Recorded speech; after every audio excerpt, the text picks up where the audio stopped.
बिस्मिल्लाहिर्रहमानिर्रहीम। अस्सलाम वालेकुम स्टूडेंट्स। बेटा आज हम सेल मेम्ब्रेन को स्टडी करेंगे। All prokaryotic and eukaryotic cells have a thin and elastic cell membrane covering the cytoplasm. जितने भी हमारे पास ऑर्गेनिजम्स हैं, खा वो प्रोकैरियोटिक हों या यूकैरियोटिक हों, सब में सेल मेम्ब्रेन जो है पाई जाती है, जो साइटोप्लाज्म को कवर करती है। सेल मेम्ब्रेन थोड़ी सी इलास्टिक होती है और थिन होती है as compare to cell wall. ये इलास्टिक इसलिए होती है ताकि सेल जो है मूवमेंट कर सके प्रॉपर किस्म की, ठीक है। Cell membrane functions as a semi permeable barrier. Cell membrane जो है इसको हम कहते हैं कि ये सेमी परमिएबल बैरियर है। इसको सेमी परमिएबल बैरियर कहने का मतलब ये है कि ये जो है इसने करानी है सेल में मूवमेंट, मॉलिक्यूल्स की, आयंस की, या मेजर अगर हम बात करें तो वाटर की। तो ये जो मूवमेंट है मॉलिक्यूल्स की, ये अगर सेल जो है अलाउ कर दे कि अपनी मर्ज़ी से होती रहे, तो सेल अपना होम्योस्टैसिस जो है वो मेंटेन नहीं कर सकता। इसलिए फिर सेल मेम्ब्रेन जो है वो सेमी परमिएबल बैरियर के तौर पे एक्ट करती है। कुछ मॉलिक्यूल्स को अलाउ करती है जैसे वाटर या ग्लूकोज। बाकी जितने भी आपके केमिकल्स हैं उनको या तो सेल के अंदर रहने देती है या फिर सेल से बाहर रहने देती है। इस वजह से ये काम करते हुए सेल मेम्ब्रेन जो है वो हेल्प करती है सेल की इंटरनल कंपोजिशन को मेंटेन में। इस इंटरनल कंपोजिशन की मेंटेनेंस को हम नाम देते हैं होम्योस्टैसिस का। कोई भी सेल अगर उसकी इंटरनल कंपोजिशन में चेंज आएगा तो वो प्रॉब्लम है, ठीक है। इसलिए जो और भी आपके सेल में पार्ट्स होते हैं जो इंटरनल कंपोजिशन को मेंटेन करते हैं, लेकिन इनमें सबसे ज़्यादा रोल प्ले करती है सेल मेम्ब्रेन। इस इंटरनल कंपोजिशन मेंटेनेंस के वाइटल रोल के बाद cell membrane can also sense chemical messages and can identify other cells. Cell membrane internal composition की मेंटेनेंस के बाद ये दो काम और कर सकती है, या तो केमिकल मैसेजेस को सेंस करती है या फिर दूसरे साथ वाले एडजेसेंट सेल्स को आइडेंटिफाई कर सकती है। अब हम स्ट्रक्चर पढ़ते हैं सेल मेम्ब्रेन की। सेल मेम्ब्रेन में जो मेन दो आपके बायोमॉलिक्यूल्स होते हैं वो प्रोटीन्स एंड लिपिड्स। अब लिपिड्स इसलिए क्योंकि हम इसको लिपिड बायलेयर कहते हैं। ज़्यादातर क्वांटिटी लिपिड की मौजूद होती है।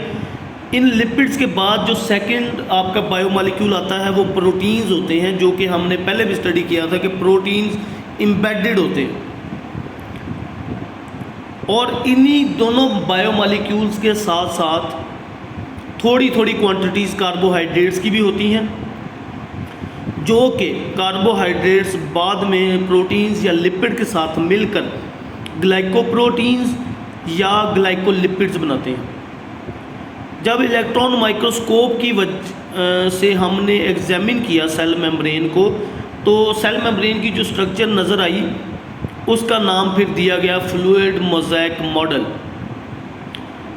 इस मॉडल की बुनियाद पे हम कहते हैं कि सेल मेम्ब्रेन एक लिपिड बायलेयर है, उसमें बहुत सारे प्रोटीन मॉलिक्यूल्स आर एम्बेडेड। ये प्रोटीन मॉलिक्यूल्स होते हैं चैनल्स जिन्होंने मूवमेंट में हेल्प करनी है। लिपिड बायलेयर जो है वो सेल को फ्लूइडिटी और इलास्टिसिटी देती है। अब आपको स्ट्रक्चर भी नज़र आ रही होगी सेल के नीचे, तो वहाँ पर आपको एम्बेडेड प्रोटीन्स भी नज़र आ रहे होंगे जो कि मूवमेंट में भी हेल्प करते हैं, और सम प्रोटीन्स जो हैं वो स्ट्रक्चर भी सेल मेम्ब्रेन को प्रोवाइड करते हैं। बाकी जो आपको वाइट और पिंक लेयर नज़र आ रही है इसे हम कहते हैं लिपिड बायलेयर। और ये ब्लू वाली चेन्स आपको दो नज़र आ रही हैं यहाँ पर। एक उन्होंने ग्लाइकोलिपिड बता दिया, एक उन्होंने ग्लाइकोप्रोटीन बता दिया। जहाँ पर ग्लूकोज का मॉलिक्यूल लिपिड के साथ अटैच है अगर आप यहाँ देखें तो लिपिड के साथ जब ग्लूकोज का मॉलिक्यूल अटैच हो जाए तो इसे हम कहेंगे ग्लाइकोलिपिड। अगर वही ग्लूकोज का मॉलिक्यूल प्रोटीन के साथ अटैच हो जाए तो उसे हम कहेंगे ग्लाइकोप्रोटीन। ये जो आपका पोर्शन है पिंक और ये वाइट पोर्शन जो दिखाया हुआ है, ये उन्होंने सेल मेम्ब्रेन की स्ट्रक्चर बताई है on the basis of lipid bilayer. सामने आपको येलो में एक स्ट्रक्चर नज़र आ रही है, ये प्रोटीन एम्बेडेड है। इस प्रोटीन का काम है मूवमेंट, ठीक है, मॉलिक्यूल्स की movement. Small amounts of carbohydrates are also found in cell membranes. These carbohydrates are in the form of mainly in glucose. These are joined with proteins or lipids of membrane to make glycoproteins or glycolipids. इसके अलावा eukaryotic cells में, not prokaryotic, यहाँ पर अब ये याद रखना है, प्रोकैरियोट्स में नहीं होते, यूकैरियोटिक सेल्स में एक और बायोमॉलिक्यूल प्रेजेंट होता है जिसका नाम है कोलेस्ट्रॉल। ये ज़्यादातर बहुत बड़ा बायोमॉलिक्यूल है, इसकी छोटी छोटी कोई एक या दो मॉलिक्यूल जो है इसके लिपिड बाइलेयर में अटैच होते हैं। In eukaryotic cell many organelles, mitochondria, chloroplast, endoplasmic reticulum, Golgi apparatus, इन सब के ऊपर सेल मेम्ब्रेन होती है। मेन जो सेल मेम्ब्रेन के काम हैं स्ट्रक्चर के अलावा, स्ट्रक्चर तो आपने याद करनी है, वो सबसे मेन काम इसी का ये है कि इंटरनल कंपोजिशन को मेंटेन करती है। दूसरा इसका जो फंक्शन है वो है कि ये केमिकल मैसेजेस को सेंस करती है और साथ वाले एडजेसेंट सेल्स को आइडेंटिफाई कर लेती है, ठीक है। नेक्स्ट आज हमारा टॉपिक है साइटोप्लाज्म। प्लाज्मा मेम्ब्रेन और न्यूक्लियर इन्वेलप के जो दरमियान में सब्सटेंस प्रेजेंट होती है उसे हम कहते हैं वो साइटोप्लाज्म है। साइटोप्लाज्म सेमी विस्कस होता है, सेमी ट्रांसपेरेंट होता है। सेमी विस्कस इसलिए होता है क्योंकि उस साइटोप्लाज्म में वाटर के साथ साथ बहुत सारे प्रोटीन्स, कार्बोहाइड्रेट्स, लिपिड्स और बहुत सारी ऑर्गेनेल्स मौजूद होती हैं जो उसको विस्कस बनाती हैं। एंड ट्रांसपेरेंट, वाटर की वजह से ये ट्रांसपेरेंट एरिया होता है सेल का जो आपको नज़र आता है। It contains water in which many organic molecules, in organic molecules को बायोमॉलिक्यूल्स भी कह सकते हैं, प्रोटीन्स, कार्बोहाइड्रेट्स, लिपिड्स, ये तीन मेजर कंपाउंड्स जो मौजूद होते हैं पानी के साथ साइटोप्लाज्म में। इसके साथ साथ में सॉल्ट्स होते हैं बहुत सारे, इनको इनऑर्गेनिक सॉल्ट्स कहते हैं।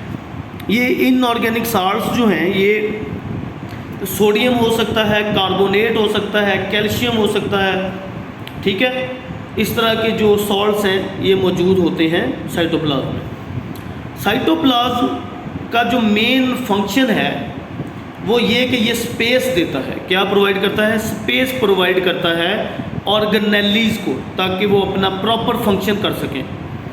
और सबसे जो मेजर रिएक्शन यूकैरियोट्स या प्रोकैरियोट्स में होता है उसकी साइट ये साइटोप्लाज्म ही है। मैं एग्जांपल दे रहा हूँ ग्लाइकोलिसिस की। ग्लाइकोलिसिस जब हमें ग्लूकोज मिल जाता है तो फिर उसको डाइजेस्ट करके एनर्जी ली जाती है, इसको हम कहते हैं metabolism. Glycolysis is a reaction of metabolism, we can call it metabolic reactions. तो ये सबसे मेजर रिएक्शन है जो आपके सेल्स में होता है, तो ये होता है साइटोप्लाज्म में। ये दो जो हैं मेन फंक्शन है साइटोप्लाज्म के, ठीक है। लेक्चर को गौर से सुनिएगा, कोई भी मसला हो तो आपने दोबारा पूछ लेना है, ठीक है। आपको वर्कशीट आपको मिल जाएगी इन्हीं दोनों सेल मेम्ब्रेन और साइटोप्लाज्म के टॉपिक्स में से, वो आपने सॉल्व करके वापस भेज देनी है। Thank you very much.